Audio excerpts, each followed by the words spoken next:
Programa 49. Recursos para escribir mi historia. En este programa mostraremos cómo reconocer los distintos recursos literarios que utiliza el autor para provocar emociones en el lector. Hola, ¿cómo están? En este programa continuaremos con un recorrido por las autobiografías. Nuevamente nos acompañan Magda, Alberto, Fernando, Amparo y el profesor Lepe. Chicos, hoy ustedes van a escribir un fragmento de su autobiografía asesorados por el profesor Lepe. ¿Cómo ven? ¿Están listos? Sí. Platíquenos sobre el acontecimiento personal que eligieron para escribir un fragmento de su vida. ¿Quién empieza? Yo. Yo cuando estaba chiquita, acompañaba yo a mi mamá al mercado y en lo que ella compraba el pollo, ella me dejó un momento sola y en eso cuando mi mamá vi que se distrajo en el pollo, yo me eché a correr, pero me fui hacia los juegos. Entonces mi mamá cuando volteó ella, ya no me vio, entonces ella empezó a gritar, y dice, mi hija, y empezó a gritar por todo el mercado y todo. Y a ella se le ocurrió que me había ido a los juegos, y ya ella me fui y me buscó a los juegos, y ella estaba yo en los columpios, y ya empezó a regañar. Muy bien. También yo cuando fui a una fiesta que fue en salón donde había juegos, cuando me avisaron que iban a romper la piñata del festejado, pues me bajé rápido de los juegos, pero pues iba descalza. Y cuando fue mi turno de pegarle a la piñata, me resbaló, pero caigo, me golpeé con me pegué en la cabeza. Y aparte de eso, pues como se rompió la piñata, se me aventaron todos los niños, pues atrapar los dulces, se me aventaron todos los niños. Muy bien. Y pues empecé a llorar. Claro. Yo tengo una cuando fui al parque, que estaba chiquito, pero a mí me gustaba jugar mucho fútbol con los más grandes. Y entonces me puse a jugar con ellos, pero ellos me pusieron de portero. En el momento que me puse de portero, ellos tiran, yo por parar el balón me aviento, pero al momento de pararlo se me rompe la muñeca. Y entonces hice un pancho y pues, me tuvieron que llevar al doctor a que me pusieran yeso. Perfecto. Pues para contar con más recursos al momento de escribir nuestra autobiografía, revisemos algunas. Comencemos con un poema de Rosario Castellanos. ¿Podrías decirnos algo respecto a Rosario Castellanos? Claro que sí, es una escritora mexicana de Chiapas muy importante en México. Y así como contaron cada uno una anécdota, voy a contar una de ella, porque esa es importante puesto que marca una forma de ser de ella muy importante.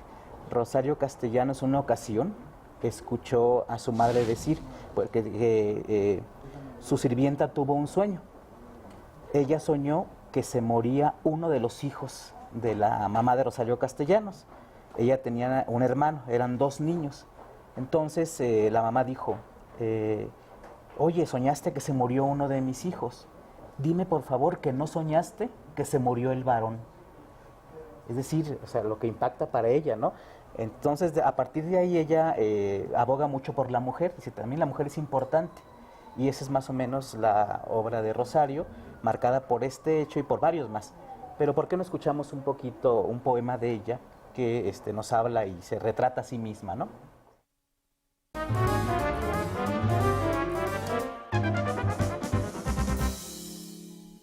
Autorretrato. Así pues, luzco mi trofeo y repito, yo soy una señora, gorda o flaca según las posiciones de los astros y los ciclos glandulares y otros fenómenos que no comprendo. Rubia si elijo una peluca rubia, o morena según la alternativa. En realidad mi pelo encanece. Soy más o menos fea. Eso depende mucho de la mano que aplique el maquillaje. Sufro más bien por hábito, por herencia, por no diferenciarme más de mis congéneres que por causas concretas. Sería feliz si yo supiera cómo. Es decir, si me hubieran enseñado los gestos, los parlamentos, las decoraciones. En cambio me enseñaron a llorar. Pero el llanto es en mí un mecanismo descompuesto, y no lloro en la cámara mortuoria, ni en la ocasión sublime, ni frente a la catástrofe. Lloro cuando se quema el arroz, o cuando pierdo el último recibo del impuesto predial. ¿Cómo podemos analizar el texto que acabamos de escuchar? Yo creo que lo primero que debe hacerse es revisar qué sensaciones o emociones transmite el texto. pero pues parece que preguntar a los chicos a ver qué sintieron o recuerdan o sensación o emoción cuando leyeron el texto de Rosario Castellanos. Pues a mí me dio nostalgia de cuando dice que se le quema el arroz y lloran, o que llora por cosas insignificantes. Claro. ¿Y a ti? A mí me dio tristeza porque ella dice en su texto que no le enseñaron a ser feliz, que le enseñaron a hacer a llorar. Claro. A mí indiferencia porque dice que gorda o flaca según la... O sea que no le importaba cómo era ella. Ya. Y a mí burla porque según ella no, se burlaba de la mujer, ¿no? Ya. Sí, un escritor nos hace sentir ciertas emociones con las palabras, los recursos que utiliza al momento de escribir su texto. Como ustedes ven, pues las palabras que usa la autora en este caso nos hacen sentir ciertas cosas, en este caso como que contrasta varias partes, ¿no? Gorda, flaca, rubia o morena, lloro cuando se quema el arroz, pero no cuando se muere alguien, etcétera. Entonces uno debería aprender a usar esos recursos para escribir su autobiografía. ¿Qué recursos nos recomiendas para escribir nuestras narraciones? Mira, primeramente uno debe tener en cuenta el interlocutor, la persona que nos va a leer. Y en este caso, por ejemplo, Rosario Castellanos, ella imagina que se dirige a un reportero, como si fuera una entrevista, y ella le contesta al reportero unas preguntas imaginarias. Y hay más ejemplos, por ejemplo, Juan José Arriola empieza un autorretrato así, dice: yo, señores, soy de Zapotlán el Grande, como que se dirige a un montón de señores. Entonces uno debería pensar en quién va a leer su autobiografía para poderse dirigir a él.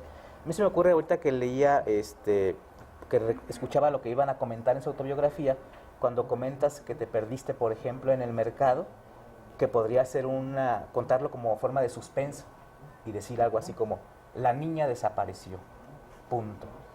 ¿Dónde está la niña? ¿No? Puede ser eso, y a lo mejor se me ocurre para el caso del perro que te mordió, contar algo como de ironía, como burlándote, y empezar algo así como: yo nunca me he llevado bien con los perros, es más, los muerdo, y contar la otra parte, ¿por qué los muerdes, no? Y así en cada caso podríamos usar recursos que hagan sentir al lector emociones de risa, de suspenso, de tristeza. Sí, en el caso, por ejemplo, podría ser de la mano, no sé, no se me ocurre más que podría ser algo a lo mejor triste, ¿no? ¿Qué les parece si vemos otro ejemplo con un texto distinto? Un fragmento de Vivir para contarla de Gabriel García Márquez. ¿Podrías contarnos algo de este autor? Claro, por supuesto, es un escritor muy importante, ganó el premio Nobel. Él es colombiano y ha escrito muchas novelas muy buenas. De hecho, es parte él del boom latinoamericano, se le llama así, a una serie de novelas que surgió en una época y que marcaron una línea importante en el mundo. Uno de sus últimos libros fue esta autobiografía que se llama Vivir para contarla. Es una especie de novela donde él cuenta una gran parte de su vida. ¿Por qué no escuchamos una parte? Vamos a escuchar.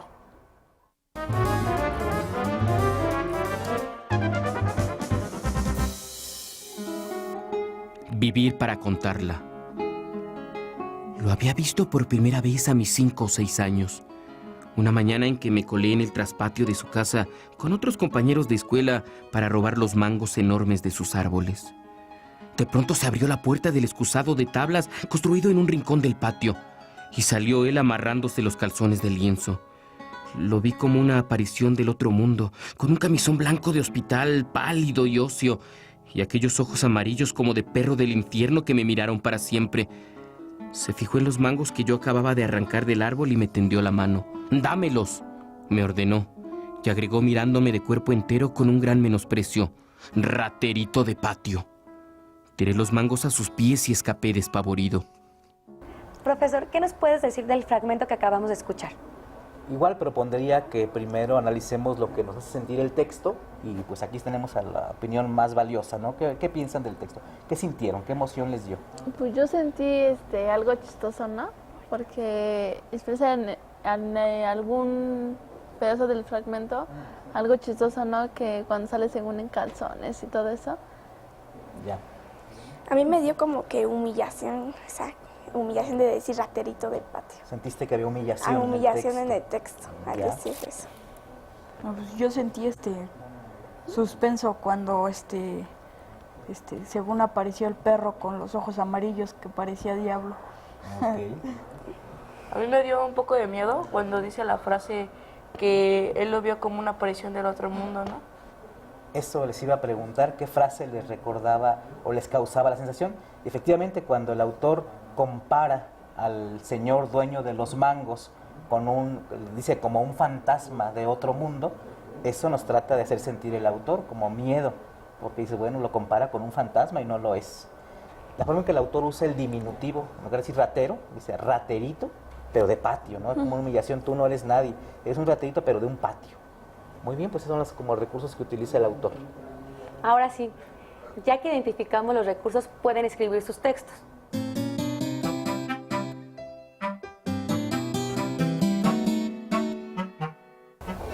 Yo nací el día martes 2 de julio de 1993. Era en el Hospital de la Mujer. Somos 3 hermanos y yo soy la del medio. Mi hermano más grande tiene 16 y la chica tan solo 9 años.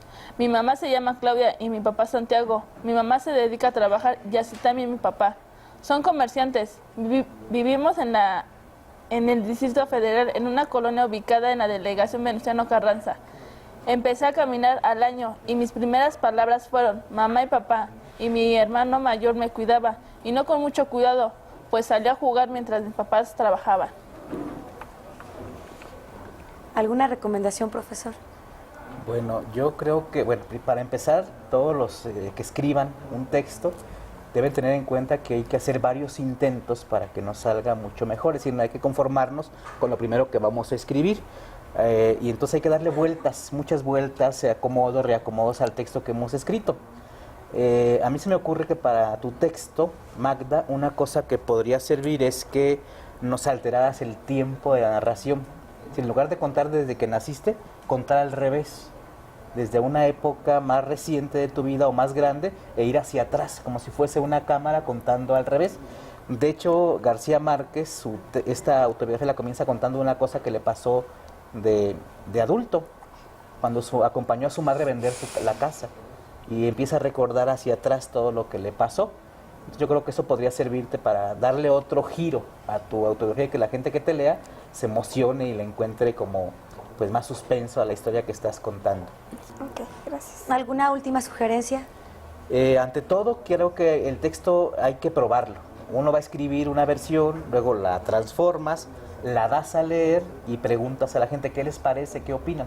Así hasta que la gente vaya sintiendo que es una autobiografía original, que no parta así como de lo de siempre, que siempre se cuente, sino algo que cause una sensación diferente, ¿no? Muchas gracias, profesor. Nada. Hemos conocido cómo usar varios recursos literarios para provocar en las personas que leen diferentes emociones. Ojalá que este programa les resulte de utilidad. Hasta pronto.